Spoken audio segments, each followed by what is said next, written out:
This is Himanshu and welcome to High Speed Guru. यहाँ पर बात करेंगे टॉप 30 एमसीक्यू क्वेश्चंस की। देखिए यहाँ पर जो 30 बहुविकल्पीय प्रश्न आपके लिए लेकर आए हैं ये बहुत ही अच्छे प्रश्न हैं, सिलेक्टेड क्वेश्चन आपके लिए लेकर आए हैं और यहाँ से जो है आपके एग्जाम में काफ़ी क्वेश्चंस मिलने वाले हैं। तो दोस्तों ये वीडियो आपके लिए बहुत ही इंपॉर्टेंट होने वाला है और इससे पहले भी हम कई इंपॉर्टेंट वीडियो दे चुके हैं जिसमें बहुत ही अच्छे क्वेश्चन डिस्कस किए जा चुके हैं। अगर आप लोगों ने अभी तक नहीं देखी है तो देर ना करते हुए फटाफट से जाइएगा, लिंक आपको डिस्क्रिप्शन में मिल जाएगा, वहां पर क्लिक कीजिएगा और वहां से जाकर आप वीडियो देख सकते हैं। नहीं तो BEd first year and second year की प्लेलिस्ट भी बना दी है, वहां से भी आप लोग देख सकते हैं। देखिए आज की जो क्वेश्चन है आपकी शिक्षा के मूल तत्व यानी फंडामेंटल्स ऑफ एजुकेशन से लिए गए हैं। तो आगे बढ़ने से पहले जिसने भी चैनल को फर्स्ट टाइम विजिट किया है चैनल को सब्सक्राइब कर लीजिएगा और बेल आइकन को भी प्रेस कर दीजिए जिससे कि आगे आने वाली वीडियो के नोटिफिकेशन आपको मिल सकें। और आप लोग पीडीएफ डाउनलोड करना चाहते हैं, यहाँ पर जो भी क्लास डिस्कस होगी, जो भी क्वेश्चंस आपको बताए जाएंगे इनका आपको आंसर के साथ पीडीएफ भी दिया जाता है और आपको बीएड के नोट्स भी दिए जाते हैं। ठीक है, तो आप इसके लिए टेलीग्राम चैनल को ज्वाइन कर सकते हैं। आपके सामने जो है पहला प्रश्न आ चुका है। चलिए बात करते हैं पहले प्रश्न की। समाज और संस्कृति को स्वरूप की प्राप्ति होती है। समाज और संस्कृति को स्वरूप की प्राप्ति होती है किससे? ऑप्शन में है शिक्षा से, परिवार से, संपत्ति से या इनमें से कोई नहीं। तो आपका आंसर चला जाएगा ए के साथ शिक्षा से। टिक कर लीजिएगा ऑप्शन ए। अगले प्रश्न की ओर बढ़ते हैं। अगला प्रश्न क्या है देखते हैं। शिक्षा वह प्रकाश है जिसके द्वारा बालक की शक्तियों का विकास होता है। दोस्तों बहुत ही अच्छा प्रश्न है, ये कई बार पूछा गया है, इसे याद रखिएगा। शिक्षा वह प्रकाश है जिसके द्वारा बालक की शक्तियों का विकास होता है। कौन कौन सी शक्तियों का? शारीरिक शक्ति का, मानसिक शक्ति का या शारीरिक शक्ति का, सामाजिक शक्ति का या मानसिक शक्ति का या उपरोक्त सभी का। तो दोस्तों शिक्षा से जो है आपका शारीरिक, मानसिक, सामाजिक और मानसिक ये सभी शक्तियों का विकास होता है। तो आपका आंसर चला जाएगा डी के साथ उपरोक्त सभी। टिक कर लीजिएगा। अब बढ़ते हैं आगे अगले प्रश्न की ओर। अगला है जॉन ड्यूवी के अनुसार शिक्षा के अंग हैं। ऑप्शन में है 3, 4, 5 और 6। दोस्तों इसको आप मोस्ट इंपोर्टेंट टिक कर लीजिएगा। 2022। ठीक है, बहुत ही अच्छा प्रश्न है और ये परीक्षा में पूछा जा सकता है। जॉन ड्यूवी के अनुसार शिक्षा के अंग हैं। तो दोस्तों जॉन ड्यूवी ने शिक्षा के 3 अंग बताए हैं: शिक्षक, विद्यार्थी पाठ्यक्रम या शिक्षक बालक पाठ्यक्रम। ठीक है, तो ये आप ये याद रखिएगा, जॉन ड्यूवी के अनुसार शिक्षा के अंग, इससे आपका क्वेश्चन एग्जाम में मिल सकता है। ठीक है, अगले प्रश्न की ओर बढ़ते हैं। अगला प्रश्न क्या है? चलिए, स्वस्थ शरीर में स्वस्थ मन का निर्माण ही शिक्षा है। स्वस्थ शरीर में स्वस्थ मन का निर्माण ही शिक्षा है, यह कथन किसका है? तो दोस्तों इसका आंसर चला जाएगा आपका बी के साथ अरस्तु का। राइट आंसर बनेगा आपका बी, अरस्तु। ठीक है दोस्तों, ये प्रश्न जो है आपका ये एक तरीके से और पूछा जाता है, ऐसा ही प्रश्न है लेकिन प्रश्न अलग रहेगा। स्वस्थ शरीर में स्वस्थ मस्तिष्क, वहां पर होगा, यहां पर मन है वहां होगा मस्तिष्क।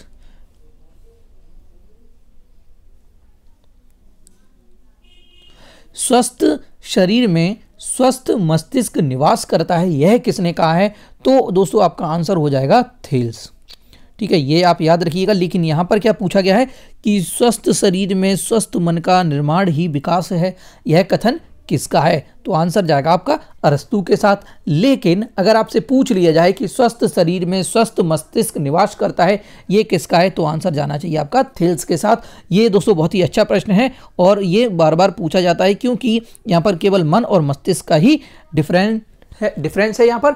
ठीक है, आप लोग देख लीजिएगा और आगे बढ़ते हैं अगले प्रश्न की ओर। शिक्षा का कार्य मनुष्य के शरीर और आत्मा को पूर्णता प्रदान करना है जिसमें कि वह योग्य है, यह कथन किसका है? देखिए जो यहाँ पर कथन है, जो जितने भी आपको यहाँ पर कथन मिलेंगे, जो थॉट हैं, ठीक है, जो स्टेटमेंट हैं, ये आपको याद करने होंगे, रटने पड़ेंगे आपको, नहीं तो ये आपको याद नहीं होने वाले। अगर आपको याद नहीं है तो आपका आंसर जो है पेपर में गलत हो जाएगा। तो हम यहाँ पर जो है सिलेक्टेड ही आपके लिए स्टेटमेंट्स लेकर आए हैं, जो कथन दिए हैं मनोवैज्ञानिक ने वो हम यहाँ पर सिलेक्टेड लेकर आए हैं। तो आप लोग इनको आप अच्छे से रट लीजिएगा, याद कर लीजिए, जैसे समझ सकते हैं समझ लीजिएगा क्योंकि ये आपको एग्जाम में मिलने वाले हैं। ठीक है, तो चलिए, शिक्षा का कार्य मनुष्य के शरीर और आत्मा को पूर्णता प्रदान करना है जिसमें वह क्या है? योग्य है, यह किसने कहा है या यह कथन किसका है? तो यह कथन प्लेटो का है। टिक कर लीजिएगा ऑप्शन नंबर बी। अगले प्रश्न की ओर बढ़ते हैं। अगला प्रश्न है आपके सामने,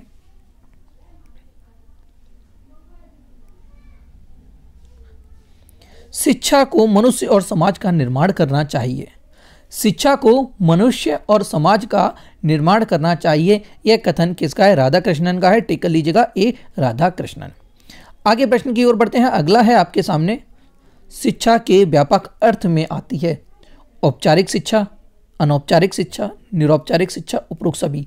दोस्तों यहाँ पर आपको बता दें कि यहाँ पर व्यापक अर्थ पूछा जा रहा है शिक्षा का, तो यहाँ पर सभी आएगा, आंसर चला जाएगा आपका डी के साथ, उपरोक्त सभी।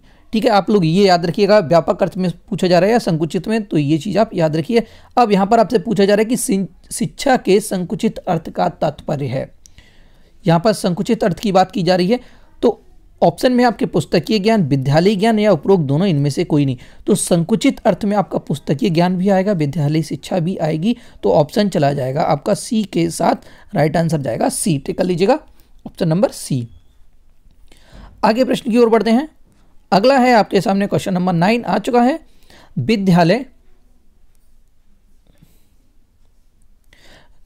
विद्यालयी शिक्षा की विशेषताएं, निश्चित स्थान, निश्चित व्यक्ति या निश्चित बच्चे या उपरोक्त सभी। तो देखिए विद्यालयी शिक्षा में जो है निश्चित स्थान होता है, निश्चित व्यक्ति और निश्चित बच्चे, उपरोक्त सभी। तो आपका आंसर जाएगा डी के साथ, उपरोक्त सभी। टिक कर लीजिएगा और आगे प्रश्न की ओर बढ़ते हैं। वीडियो को जिसने लाइक नहीं किया लाइक कर दीजिएगा। डेमोक्रेसी शब्द ग्रीक भाषा के किन शब्दों से मिलकर बनाए? दोस्तों ये जो प्रश्न है आपका बहुत ही अच्छा प्रश्न है और कई बार पूछा गया ये। ठीक है, इसे आप इंपोर्टेंट टिक कर लीजिएगा। यहां से आपको जो है एक ना एक क्वेश्चन जरूर मिलता है। ठीक है, इसे भी आप 2022 टिक कर लीजिए और यहां से जो है आपको एक क्वेश्चन जरूर देखने को मिलेगा। देखिए पहले तो यहां पर पूछा गया कि डेमोक्रेसी शब्द जो है ग्रीक भाषा के किन शब्दों से मिलकर बनाए। तो देखिए एक आपको यही मिल गया क्वेश्चन कि डेमोक्रेसी जो शब्द है किस भाषा से लिया गया है, तो ग्रीक भाषा से लिया गया है। ठीक है, आप लोग इसे नोट कर लीजिएगा, ग्रीक भाषा से लिया गया है डेमोक्रेसी शब्द।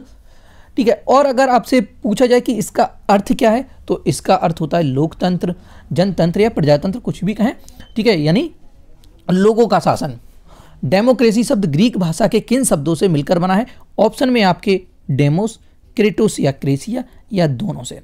तो दोस्तों ये जो है आपका डेमोस, क्रेटोस या क्रेसिया, इन दोनों से मिलकर बना है, तो आपका आंसर चला जाएगा सी के साथ, दोनों से। टिक कर लीजिएगा, दोनों से। ठीक है, याद रखिएगा इसे, बहुत ही अच्छा प्रश्न है, यहां से आपको एक क्वेश्चन जरूर मिल सकता है।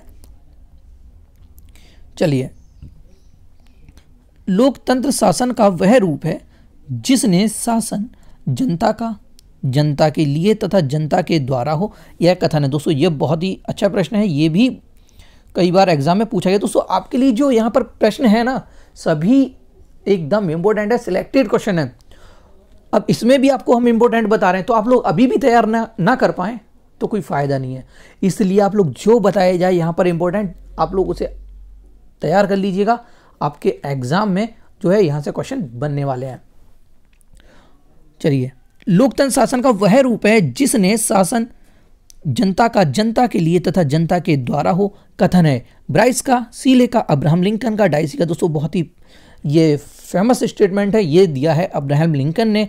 राइट आंसर जाएगा आपका सी के साथ। टिक कर लीजिएगा और बढ़ते हैं अगले प्रश्न की ओर। अगला है आपके सामने, शिक्षा का सर्वश्रेष्ठ उद्देश्य तथा कार्य मानव प्रकृति और चरित्र को प्रशिक्षित करना है, यह कथन किसका है? तो दोस्तों शिक्षा का सर्वश्रेष्ठ उद्देश्य तथा कार्य मानव प्रकृति और चरित्र को प्रशिक्षित करना है, ये प्लेटो ने कहा है। राइट आंसर जाएगा आपका एक के साथ, प्लेटो। टिक कर लीजिएगा ऑप्शन नंबर बी। अगले प्रश्न की ओर बढ़ते हैं। सामाजिक अंतःक्रिया का स्तर है व्यक्ति व्यक्ति मध्य या व्यक्ति समूह के मध्य या समूह समूह के मध्य या उपरोक्त सभी। तो दोस्तों सामाजिक अंतःक्रिया के स्तर की बात की जाए तो यहाँ पर आपका व्यक्ति व्यक्ति मध्य भी होता है, व्यक्ति समूह के मध्य भी होता है और समूह समूह के मध्य भी होता है। आंसर चला जाएगा आपका डी के साथ, उपरोक्त सभी। टिक लीजिएगा उपरोक्त सभी को। अगले प्रश्न की ओर बढ़ते हैं। अगला है, शिक्षा का कार्य उत्तम नैतिक चरित्र का विकास करना है, यह कथन किसका है? देखिए शिक्षा का कार्य उत्तम चरित्र का विकास करना है, यह कथन किसका है? हर्बर्ट का है। ठीक है, हर्बर्ट का है, याद रखिएगा। अगले प्रश्न की ओर बढ़ते हैं। विद्यालय बालक को प्रेरणा देता है? मानसिक विकास की, सामाजिक विकास की, संवेगात्मक विकास की, या उपरोक्त सभी की? विद्यालय बालक को जो है, अभी ये ऐसा ही प्रश्न ऊपर भी डिस्कस किया जा चुका है, तो आंसर आपका डी के साथ जाएगा, उपरोक्त सभी की। राइट आंसर डी है। अगले प्रश्न की ओर देखते हैं। अगला है यूनेस्को की स्थापना कब हुई थी? दोस्तों ये भी आपका अच्छा प्रश्न है और ये भी पूछा जाता है एग्जाम में। यूनेस्को की स्थापना कब हुई थी? आंसर है आपके, ऑप्शन है आपके सामने 1942 में, 1945 में, या 1950 में, या 1948 में। तो अगर इसकी बात करें तो आपका आंसर जाएगा 1945, ऑप्शन नंबर बी के साथ। 1945 यूनेस्को की स्थापना कब हुई थी? 1945 में। इसे आप याद कर लीजिएगा क्योंकि ये जो है कई बार एग्जाम में पूछा जाता है। अगर आपसे इसका हेडक्वार्टर भी पूछ लिया जाए तो इसका आंसर जाएगा आपका पेरिस के साथ। ठीक है, याद रखिएगा ये पेरिस। चलिए आगे देखते हैं, अगले प्रश्न की ओर बढ़ते हैं। एडम्स के अनुसार शिक्षा है। देखिए ऊपर आपसे पूछी थी डीवी के अनुसार, जॉन डीवी के अनुसार शिक्षा को हमने यहाँ, यानी जॉन डीवी ने शिक्षा को त्रिमुखी बताया है, और यहाँ पर एडम्स की बात की जा रही। तो एडम्स का नाम अगर आ जाए तो आप दो मुखी पर टिक कर दीजिएगा, दो मुखी प्रक्रिया। ठीक है, और जॉन डीवी का आप याद रखेंगे, जॉन डीवी ने त्रिमुखी प्रक्रिया दी है, और एडम्स की अगर बात की जाए तो दो मुखी प्रक्रिया इन्होंने बताई है। याद रखिएगा, ऑप्शन जाएगा आपका बी सही। अगले प्रश्न की ओर बढ़ते हैं। एडम्स के अनुसार शिक्षा है, दोस्तों सेम क्वेश्चन है, रिपीट हो गया है। देखिएगा, गृह बालक की प्रथम पाठशाला है, किसने कहा है? दोस्तों ये भी अच्छा प्रश्न है। गृह यानी घर बालक की प्रथम पाठशाला है, ये किसने कहा है? तो दोस्तों ये पेस्टोलॉजी का कथन है। राइट आंसर जाएगा बी के साथ। और आगे बढ़ते हैं अगले प्रश्न की ओर। एक श्रेष्ठ शिक्षक वह है जो बताता है, या व्याख्या करता है, या प्रदर्शित करता है, या प्रेरित करता है।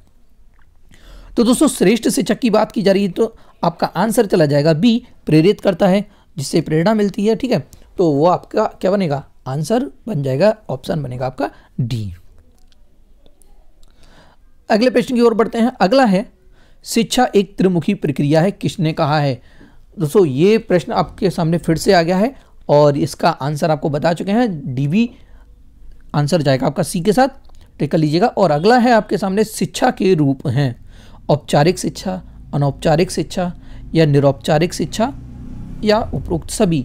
तो दोस्तों औपचारिक शिक्षा, अनौपचारिक शिक्षा, निरौपचारिक शिक्षा, ये सभी शिक्षा के रूप हैं। अगर इनकी जो है हम अलग से भी डिटेल वीडियो दे चुके हैं, आप लोगों ने नहीं देखी है तो लिंक डिस्क्रिप्शन में मिल जाएगा, जाइए और देख लीजिएगा। ठीक है, आपका आंसर जाएगा डी के साथ, उपरोक्त सभी, टिक लीजिएगा, उपरोक्त सभी। आपको बता दें कि औपचारिक शिक्षा हुई, आपकी अनौपचारिक शिक्षा हुई, और निरौपचारिक शिक्षा हुई। ये जो टॉपिक है आपके लिए इंपॉर्टेंट टॉपिक है, क्योंकि यहाँ से आपको एक क्वेश्चन देखने को मिल जाएगा, चाहे वो लॉन्ग आंसर में हो, या शॉर्ट में हो, या वेरी शॉर्ट में हो, या आपका ऑब्जेक्टिव में हो, एक क्वेश्चन आपको जरूर मिलने वाला है।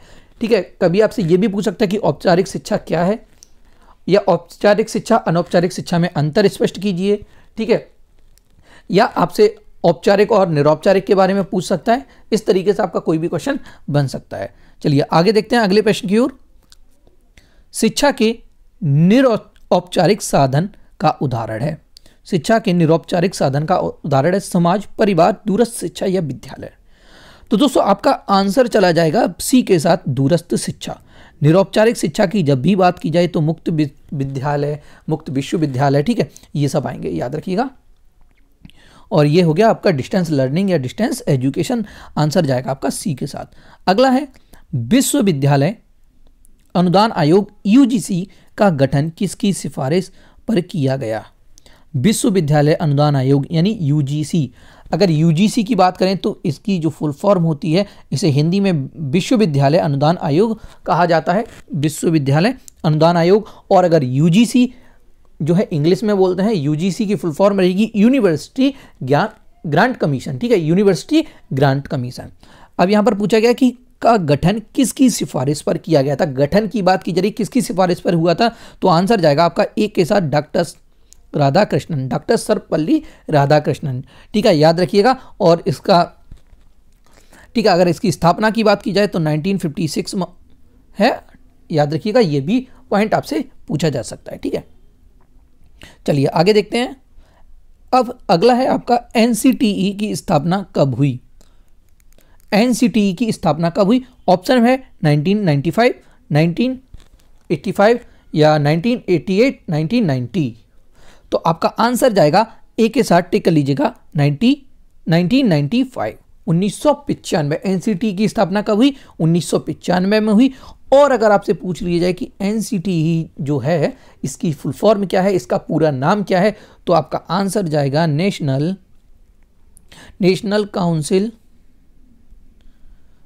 Council for teacher education. याद रखिएगा, एनसीटी की फुल फॉर्म क्या है? National council for teacher education. नहीं याद है तो याद कर लीजिएगा, ये भी आपसे पूछी जा सकती है। ठीक है, अगला प्रश्न देखते हैं। धार्मिक शिक्षा का समर्थन कौन करता है? धार्मिक शिक्षा का समर्थन कौन करता है? जब धार्मिक शिक्षा की बात आ जाए तो आपका आंसर जो जाएगा वो आदर्शवाद के साथ चला जाएगा। याद रखिएगा, धार्मिक शिक्षा का समर्थन कौन देता है? आदर्शवाद करता है। तो आंसर बनेगा आपका सी। और अगला है आदर्शवाद के जनक कौन है? अगर आपसे पूछा जाता है कि आदर्शवाद के जनक कौन है, तो आंसर जाएगा आपका प्लेटो के साथ, ऑप्शन नंबर बी, यानी कि बी आपका राइट आंसर बनता है, प्लेटो। चलिए, शिक्षा एक सामाजिक प्रक्रिया है, इसमें विश्वास रखने वाला दर्शन है। शिक्षा जो है एक सामाजिक प्रक्रिया, किसने बताया है? यानी कौन सा दर्शन इसमें विश्वास रखता है? तो आंसर जाएगा आपका प्रयोजनवाद। टिक कर लीजिएगा, ऑप्शन नंबर ए, प्रयोजनवाद। नेक्स्ट क्वेश्चन देखते हैं। फादर ऑफ मॉडर्न एजुकेशन, दोस्तों बहुत ही अच्छा प्रश्न है। फादर ऑफ मॉडर्न एजुकेशन किसे कहा जाता है? ऑप्शन में है पेस्टोलॉजी, फ्रॉवेल या कमेनियस या ड्यूवी। तो दोस्तों फादर ऑफ मॉडर्न एजुकेशन की अगर बात की जाए तो आंसर जाएगा आपका कमेनियस का। टिक कर लीजिएगा, option number C, Comenius, option C. अगले प्रश्न की ओर बढ़ते हैं। स्कूल एंड सोसाइटी के लेखक हैं। स्कूल एंड सोसाइटी के लेखक, दोस्तों ये बुक भी आपसे कई बार पूछी गई है। ठीक है, आप इस पर इंपॉर्टेंट टिक कर लीजिएगा, बहुत ही अच्छा प्रश्न है ये। स्कूल एंड सोसाइटी के लेखक हैं, इसे रट लीजिएगा आप। इसका आंसर जाएगा आपका डीबी के साथ। स्कूल एंड सोसाइटी के लेखक कौन है? डीबी हैं, जॉन डीबी। टिक कर लीजिएगा और इसे याद कर लीजिए, क्योंकि यह एग्जाम में आपसे पूछा जा सकता है। स्कूल एंड सोसाइटी के लेखक कौन है? John dB. टिक कर लीजिएगा, ऑप्शन बी। अगले प्रश्न की ओर बढ़ते हैं। लास्ट प्रश्न है आपका, और अभी तक जिसने भी चैनल को सब्सक्राइब नहीं किया है कर लीजिएगा। और इसकी पीडीएफ डाउनलोड करने के लिए आप लोग टेलीग्राम चैनल से जुड़ जाइएगा और पीडीएफ डाउनलोड कर सकते हैं वहां से। चलिए, कौन सा शिक्षा का अनौपचारिक अभिकरण है? कौन सा शिक्षा का अनौपचारिक अभिकरण है या साधन है? ऑप्शन में है समुदाय या मुक्त विद्यालय, मुक्त विश्वविद्यालय या पत्राचार कोर्स। अभी हम आपको ऊपर बता चुके हैं। ठीक है, जो मुक्त विद्यालय है, मुक्त विश्वविद्यालय है या आपका पत्राचार कोर्स हुआ, ये आपके निरौपचारिक में आएंगे। ठीक है, तो आपका पूछा जा रहा है अनौपचारिक की बात की जा रही है, तो आपका आंसर ए के साथ चला जाएगा, समुदाय। ठीक है, समुदाय, परिवार, ये सब क्या है? आपके अनौपचारिक अभिकरण। ठीक है, तो अगर दोस्तों आपको वीडियो अच्छा लगा हो, अगर आपको क्वेश्चन अच्छे लगे तो आप लोग कमेंट बॉक्स में ज़रूर बताइएगा। और प्लीज़ वीडियो को आप लोग ज़्यादा से ज़्यादा शेयर कीजिएगा और लाइक कीजिएगा, और अपने कॉलेज ग्रुप में और अपने फ्रेंड्स सर्कल में आप लोग शेयर करना ना भूलें। Thank you.